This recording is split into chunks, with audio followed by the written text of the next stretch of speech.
ಶೀಲಾ ಶ್ರೀನಿವಾಸ್ ಅಡುಗೆ ಮನೆಗೆ ಸುಸ್ವಾಗತ. ಇವತ್ತು ನಾನು ರೈಸ್ ಸೀಮಿಯಾ ಬಾತ್ ಹೇಗೆ ಮಾಡೋದು ಅಂತ ತೋರಿಸ್ಕೊಡ್ತೀನಿ ಬನ್ನಿ. ನೀರೆಲ್ಲ ಮಳ್ತಾ ಇದೆ. ಒಂದು ಸ್ಪೂನಷ್ಟು ಉಪ್ಪು ಹಾಕ್ತಾ ಇದ್ದೀನಿ. ಅಕ್ಕಿ ಶಾವಿಗೆ ಅಂತ ಸಿಗುತ್ತೆ ತೆಳ್ಳ. ನಾವು ನೀರೊಳಗೆ ಹಾಕ್ಬೇಕು. ಈ ನೀರೊಳಗೆ ಹಾಕಿ 1 ನಿಮಿಷ ಇಲ್ಲ 2 ನಿಮಿಷ ಕುದಿಸಿದ್ರೆ ಆಯಿತು. ಈಗ 2 ನಿಮಿಷ ಆಗಿದೆ ನೋಡಿ. ಈಗೆಲ್ಲ ಆಲ್ರೆಡಿ ಬೆಂದಿದೆ. ಈಗ ಇದನ್ನೆಲ್ಲ ನೀರು ಬಸ್ಕೊಳ್ಳೋಣ. ನೀರೆಲ್ಲ ಬಸ್ಕೊತಾ ಇದ್ದೀನಿ. ಇದ್ರ ಮೇಲೆ ಒಂದು ಸ್ವಲ್ಪ ತಣ್ಣೀರು ಹಾಕ್ತಾ ಇದ್ದೀನಿ.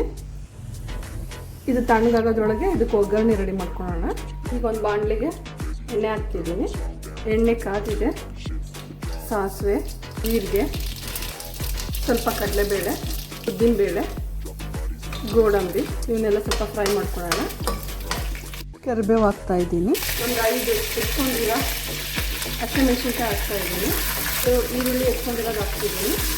2 ನಿಮಿಷ ಫ್ರೈ ಮಾಡ್ಕೊಂಡ್ಮೇಲೆ ಸಣ್ಣಕ್ಕೆ ಕಟ್ ಮಾಡ್ಕೊಂಡಿರೋ ಬೀನ್ಸು, ಕ್ಯಾರೆಟ್ ಎಲ್ಲದನ್ನೂ ಸ್ವಲ್ಪ ಫ್ರೈ ಆಗೋ ತನಕ ಬಿಡಬೇಕು ಲೋ ಫ್ಲೇಮಲ್ಲಿ. ಇದೆಲ್ಲ ಫ್ರೈ ಆಗಿದೆ. ಸ್ವಲ್ಪ ಅರಿಶಿನ ಹಾಕೋಣ. ರುಚಿಗೆ ತಕ್ಕಷ್ಟು ಉಪ್ಪು. ಇಲ್ಲಿ ನಾವು ಶಾವಿಗೆ ರೆಡಿ ಮಾಡ್ಕೊಂಡಿದ್ವಲ್ಲ, ಇದನ್ನು ಇದಕ್ಕೆ ಹಾಕಿ ಕಲಸೋಣ. ನೋಡಿ ಈಗೆಲ್ಲ ಬಿಡಿ ಬಿಡಿಯಾಗಿ ಬರ್ತಾ ಇದೆ. ಸ್ವಲ್ಪ ಈಗ ಒಂದು ಸ್ವಲ್ಪ ನಿಂಬು ರಸ ಹಾಕಿ ಎಲ್ಲ ಚೆನ್ನಾಗಿ ಮಿಕ್ಸ್ ಮಾಡೋಣ.